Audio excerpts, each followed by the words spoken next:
If you wanted to have a wet bar in your basement, you have to determine where's plumbing, am I going to have access to a pipe so that we can have a sink. Right here, we absolutely do. Back here, you have a plumbing pipe. That's a drain. I think that goes to the dishwasher and or the kitchen, and it also goes to the laundry room. But having that pipe there allows you to put a wet bar back in this little area, which I think is a perfect spot for it, and it was probably designed that way on purpose. But if you want to have a wet bar somewhere, you must have plumbing, unless you want to break up the floor and tie into a pipe somewhere else. But right here, you see it, you could put a wet bar right here.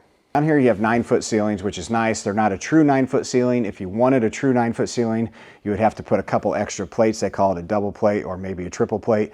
But regardless, you see drywall on the ceiling. Why is there drywall on the ceiling in an unfinished basement? These floor trusses are made up of wood and glue. It burns really, really quick. So they made it a new code in a lot of areas, not all areas, but in a lot of areas, that when you build a new house, you have to put drywall on the ceiling. That way you can slow the spread of fire to the second level so the firefighters can come in and fight the fire and feel a little bit safer that they're not going to fall through the floor.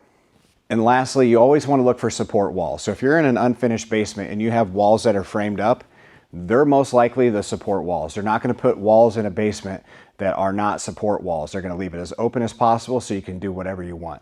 But these here would be support walls. That's why you see the headers in the areas where there aren't 2x4s.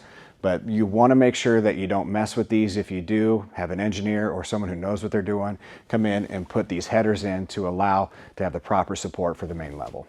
I hope this information helped you a little bit. There's a lot to a basement that you may not understand or you may not have known. Hopefully I touched on some of it, but if you have any questions, throw them in the comments.